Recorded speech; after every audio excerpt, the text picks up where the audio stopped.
Tere! Maksu- ja Tolliamet teeb teile täna ettekande osalusoptsioonidest. Täna räägime osalusoptsiooni mõistest ja täpsemalt, kes kellele ja mida annab. Teeme ülevaate optsiooni elueast, selle alusvarast, sõlmimisest, hoidmisest ning ka realiseerimisest. Mida see füüsilise isiku jaoks tähendab? Samuti räägime investeerimiskontost ja tööandja osalusprogrammist. Osalusoptsiooni mõiste on reguleeritud tulumaksuseaduse paragrahvis 48 lõikes 5(3). Osalusoptsioonide jaoks on see kõige tähtsam paragrahv. Seal on kõik täpselt fikseeritud. Ja tulenevalt eeltoodud sättele osalusoptsioon on eelkõige see on töötaja õigus saada kas tasuta või osta varem kokku lepitud hinnaga, kas soodushinnaga või täitsa tasuta, teatud tähtaja jooksul osalus tööandjas või temaga samasse kontserni kuuluvas äriühingus. Oluline on siis, et tegemist on töötajaga, füüsilise isikuga ja kas tööandjaga või tööandjaga samasse kontserni kuuluvaga äriühinguga. Töötaja mõiste on toodud tulumaksuseaduse paragrahvis 48 lõige 3.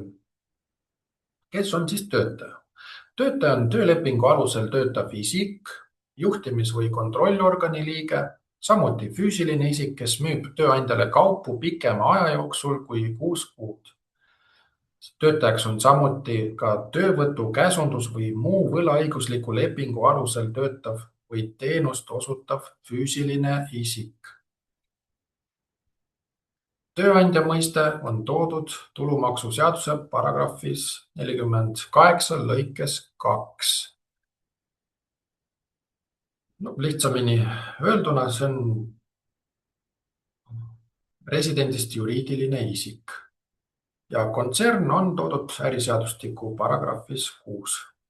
Ehk siis osalusoptsioone võib anda ka samasse kontserni kuuluv äriühing. Optsioonilepingut võib sõlmida kas Eesti äriühingus tööandjaga või tööandjaga samasse kontserni kuuluva ühinguga, nagu me teiega eelmisel slaidil nägime. Erisoodustuse puhul on oluline silmas pidada, et sellega maksustatakse ka hüved, mida annab tööandjaga samasse kontserni kuuluv isik. Ehk siis, kui tööandja, tal on töötaja ning töötaja saab hüve kontserni kuuluvalt isikult, siis tegemist on erisoodustusega ja töötajal on seejuures kohustus teatada oma tööandjale erisoodustuse saamisest kontserni kuuluvalt isikult. Ja üldiselt erisoodustus on palgatulu erivorm ja tööandja maksab erisoodustuselt nii tulumaksu kui ka sotsiaalmaksu, täpselt nagu ka palga puhul. Osalusoptsioon tuleneb eelkõige töösuhtest ja õigus saada osalus on töötajal. Maksuvabastus kohaldub siis, kui optsioonileping on sõlmitud tööandja ja töötaja vahel. Rõhutame, et füüsilise isiku vahel. Miks seda on oluline teada? Sest et maksuvabastus ei kohaldu, kui leping on sõlmitud tööandja ja töötaja äriühingu vahel. On olnud selliseid päringuid ja Maksu- ja Tolliameti seisukoht on, et ei kohaldu osalusoptsioonide regulatsioon sellisel juhul, kui leping sõlmitakse töötaja äriühinguga. Ja kui optsioonileping täidetakse 3 aasta möödumisel ja osaluse saab töötaja äriühing, siis maksuhaldur on seisukohal, et inimene on ikkagi kasu realiseerinud ja see tuleb deklareerida inimese tuludeklaratsioonis. Seega, et tugineda maksuvabastusele, lepingu peab sõlmima tööandja või tööandjaga samasse kontserni kuuluva äriühinguga ja töötaja vahel füüsilise isikuga. Osalusoptsiooni puhul on teatud aspektid, mida on oluline silmas pidada. Esiteks, kõige tähtsam on optsiooni alusvara ehk osalus tööandjas. Selleks on aktsia või osa. Samuti see osalus võib olla ka kontserni kuuluvas äriühingus. Oluline on optsiooni andmise hetk ehk lepingu sõlmimise kuupäev. Lepingu sõlmimise kuupäev peab olema usaldusväärselt tuvastatav. Väga oluline on optsiooni täitmise tähtaeg, millal see realiseeritakse. Ja lõpuks osalusoptsiooni eluiga kulmineerub selle realiseerimisega, siis kui töötaja saab alusvara või kui osalusprogrammis toimub aktsiatega, osadega arveldamine. Sellest kõigest me täna räägime.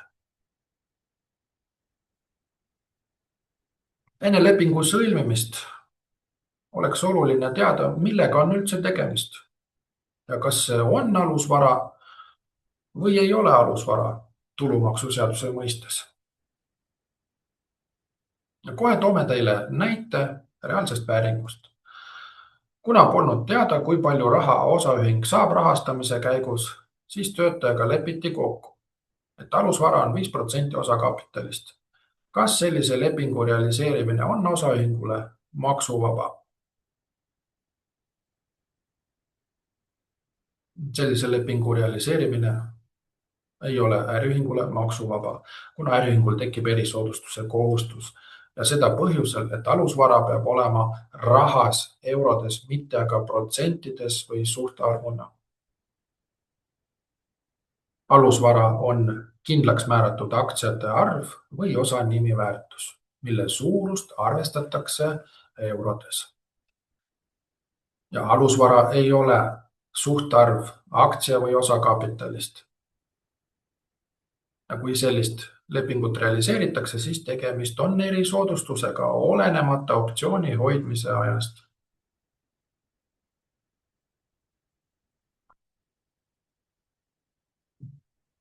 Seega tuleb olla tähelepanelik lepingu sõlmimisel. Samas Maksu- ja Tolliamet ei loe optsioonilepingu oluliste tingimuste muutmiseks olukorda, kui tagasiulatuvalt alusvara muudetakse selliselt, et tegemist ei ole mitte suhtarvuna või protsentides, vaid kui alusvara vastab eelnevalt kindlaks määratud protsendile ja selle tulemusel alusvara suurus ehk selle osa nimiväärtus on eurodes. Selle kohta võib koostada õiendi ja õiendile erinõudeid ei ole. Sellisel juhul maksuhaldur loeb, et kõik on korras ja tegemist ei ole oluliste tingimuste muutmisega, mis tooks kaasa osalusoptsiooni täitmise tähtaja kulgemise perioodi arvestuse muutmise. Ja vaatame, miks on 3 aastat oluline. Kindlasti olete kuulnud, et osalusoptsioonide puhul oluline on 3-aastane periood. Miks see on oluline? See on oluline seetõttu, et optsiooni hoidmine 3 aastat annab erisoodustuse maksuvabastuse. Ehk siis tööandjat, juriidilist isikut ei maksustata. Maksustamine toimub vaid töötaja tasandil, siis kui ta võõrandab need väärtpaberid, mida ta on saanud osalusoptsiooni lepingust. Ja seda perioodi 3 aastat arvutatakse alates optsioonilepingu sõlmimisest, siis kui mõlemad osapooled on lepingu allkirjastanud, kuni optsiooni täitmiseni ehk siis, kui töötaja saab reaalselt optsioonilepingu aluseks oleva alusvara.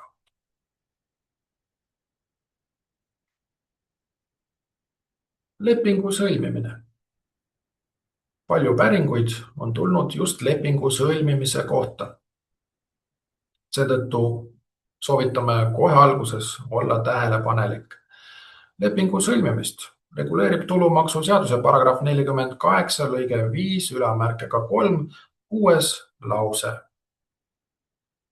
Kui optsioonileping ei ole digitaalselt allkirjastatud ega notariaalselt kinnitatud, on tööandja kohustatud esitama nimetatud lepingu Maksu- ja Tolliametile 5 tööpäeva jooksul selle sõlmimisest arvates. Oluline on, et nii tööandja kui ka töötaja allkirjastaksid lepingu. Ja seadus ütleb, et see on vaja kas digitaalselt allkirjastada või notariaalselt kinnitada. Kui need tingimused ei ole täidetud, siis tööandja peab maksuhaldurile esitama lepingu 5 tööpäeva jooksul. See on seadusest tulenev nõue. Samas praktikast tulenevalt maksuhaldur on aktsepteerinud sellist lepingu sõlmimise viisi, kus kuupäev on usaldusväärselt tuvastatav. Näiteks digiallkirja ajatempliga või tööandja infosüsteemis aktsepteerimisega. Oluline on, et see isik ja kuupäev oleksid usaldusväärselt tuvastatavad. Siis ei ole vaja seda lepingut maksuhaldurile edastada.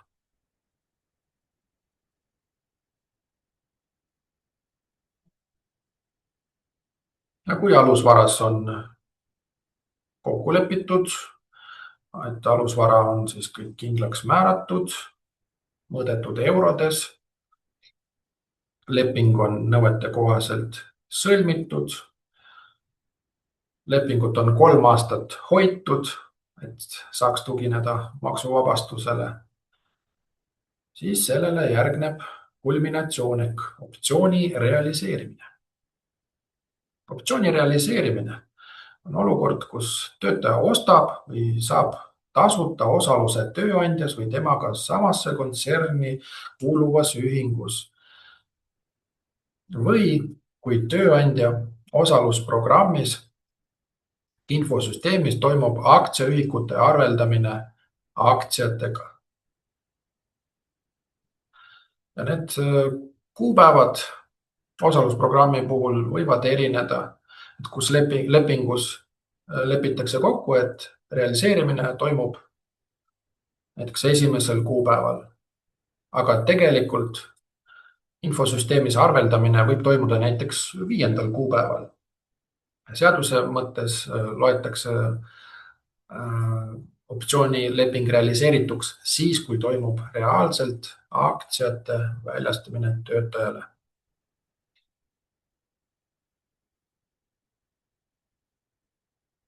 Töötaja saab aktsionärina hääle ja dividendi õigused.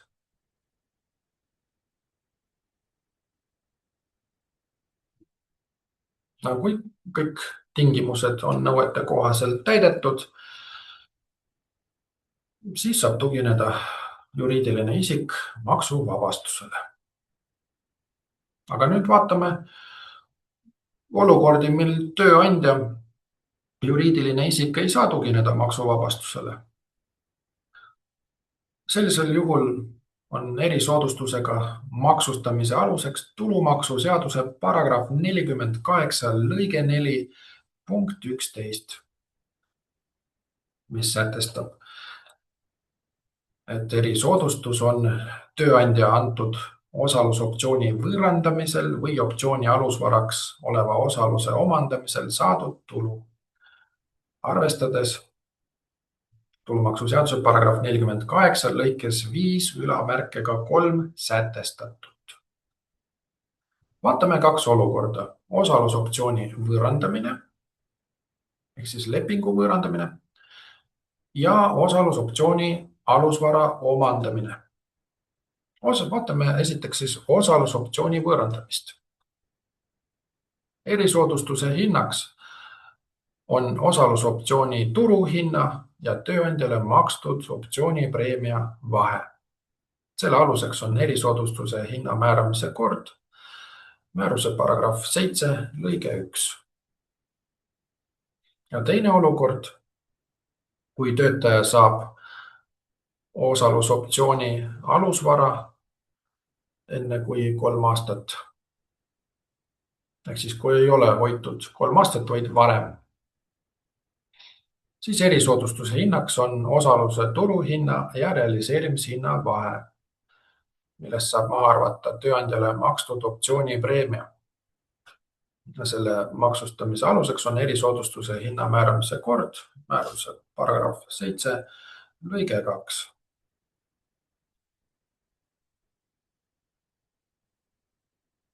Nii et oluline on teada, et osalusoptsioone reguleerib tulumaksuseaduse paragrahv 48 lõige 5(3).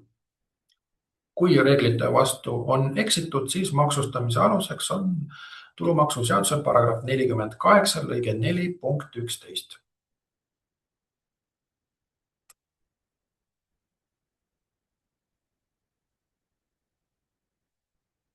Nüüd, kui me teame, kuidas toimub ja mille alusel tööandja maksustamine, heidame pilgu töötaja maksustamisele. Töötajal tekib tulumaksukohustus siis, kui ta võõrandab väärtpaberid. Mitte siis, kui ta need saab tööandjalt, vaid siis, kui ta need pärast reaalselt müüb. Ja maksustamise aluseks on tulumaksuseaduse paragrahv 15 lõige 1.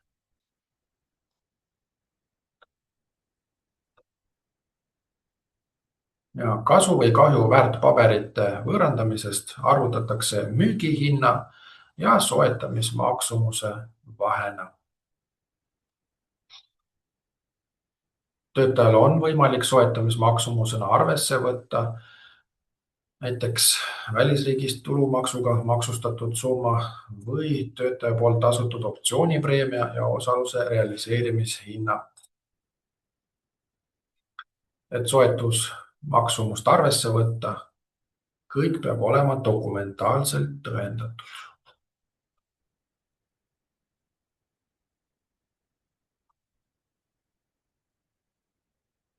Optsioonid ja investeerimiskonto koguvad üha rohkem populaarsust ning on tõusvas trendis.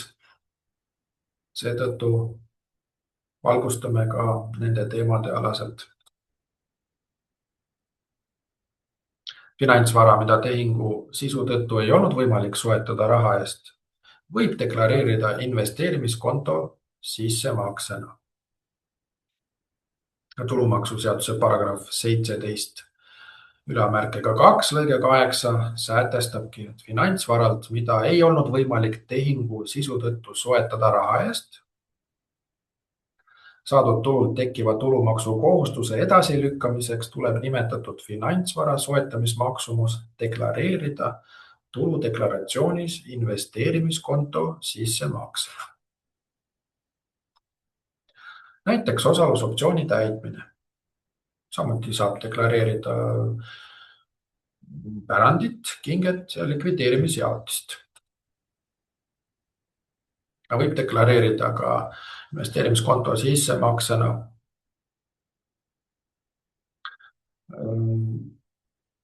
välismaal makstud tulumaksu ja kõik sellised summad.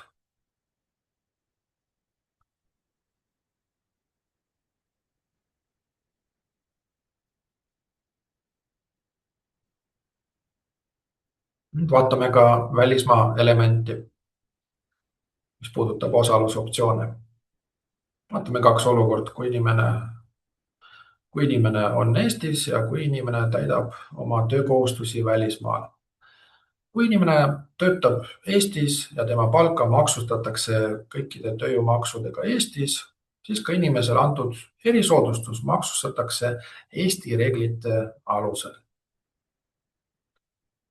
Ja kui inimene töötas osaliselt välisriigis ja osaliselt Eestis, siis ka erisoodustus maksustatakse ulatuses, mis vastab Eestis töötamise perioodile. Näiteks 1 aasta 3-aastasest perioodist. Ja kui inimene täidab oma tööülesandeid välisriigis ja tema palka maksustatakse välisriigis, siis ka inimesele antud erisoodustus maksustatakse välisriigi reeglite alusel. Näiteks firma töötajad liiguvad erinevate kontserni ettevõtete ja riikide vahel ning soetusmaksumusena või investeerimiskonto sissemaksena on õigus deklareerida välisriigis tulumaksuga maksustatud summad.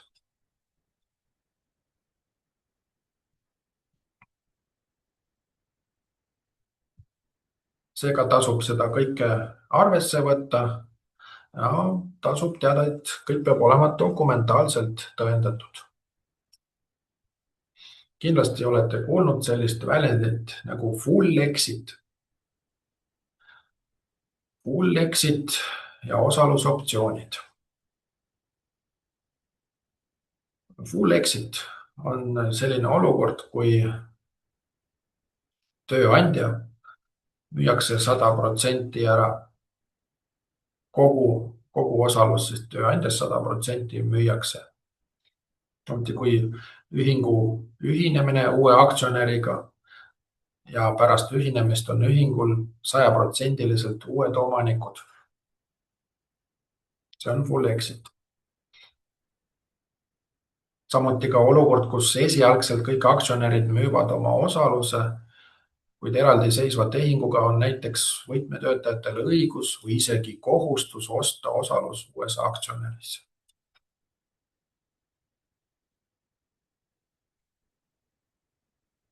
Ja aktsiate börsil noteerimine ei ole full exit olukord, sest et ei toimu 100% aktsiate võõrandamist. Ja tulumaksuseaduse mõistes on oluline, et toimuks just kogu osaluse ehk 100% müük, sest et osalist full exitit ei ole. Ja seda olukorda reguleerib tulumaksuseaduse paragrahv 48 lõige 5 ülemärkega 3 viies lause.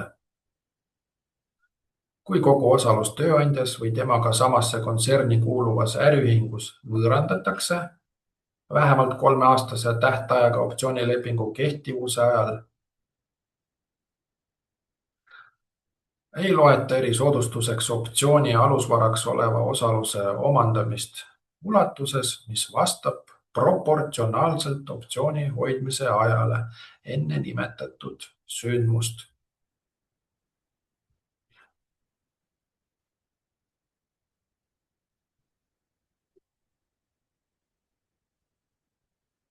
Nüüd vaatame erisust kogu osaluse võõrandamisel.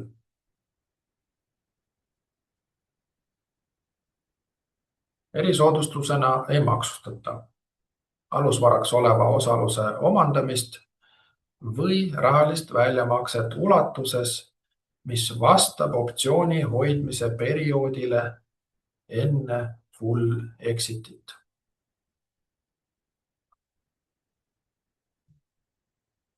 Ja erisoodustusena maksustatakse osaluse omandamine või rahaline väljamakse ulatuses, mis vastab optsiooni perioodile pärast full exitit.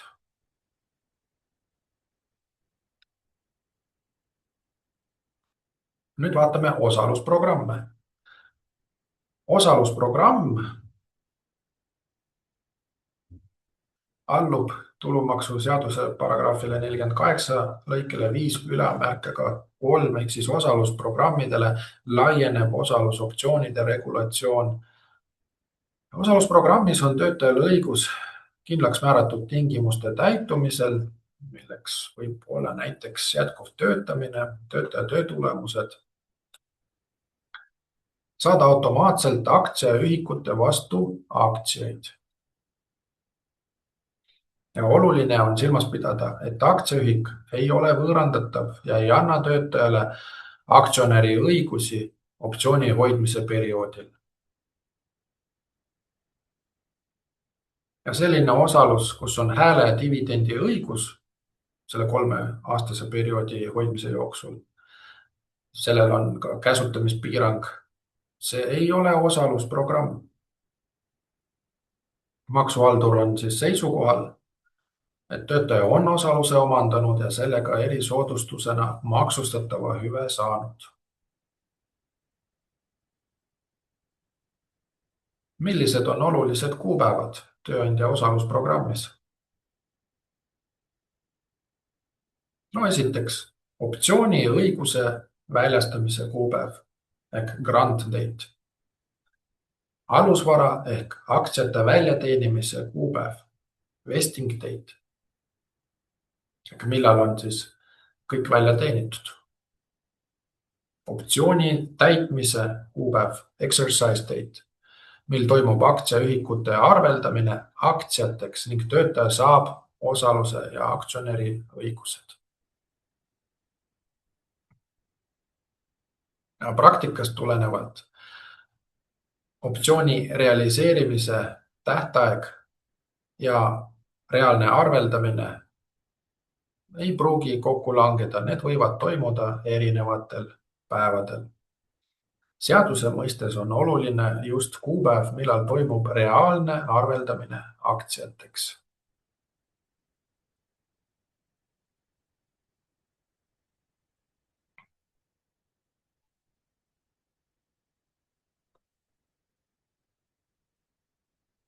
Ja selline oli ülevaade osalusoptsioonidest.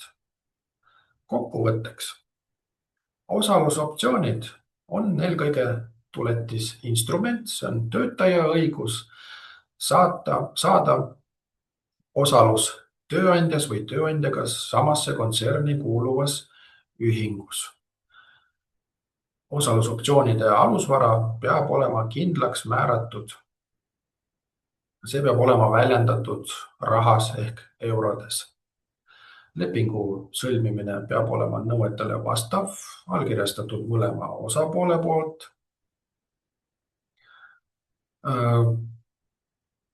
Praktikas on aktsepteeritud ka selline lepingu sõlmimise viis, mis on usaldusväärselt tuvastatav.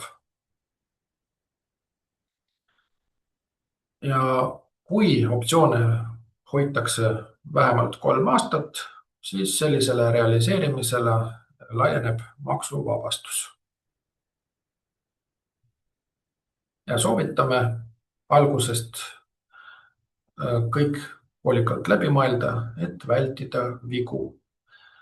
Meie kodulehel on olemas juhend osalusoptsioonide kohta ja samuti, kui tekib küsimusi, siis meil on võimalik kirjutada kas aadressil ariklient@emta.ee, kui tegemist on juriidilise isikuga, või kui küsimus on füüsilisel isikul, siis aadressil eraklient@emta.ee. Tänan teid tähelepanu eest ja soovin teile kõike paremat. Aitäh!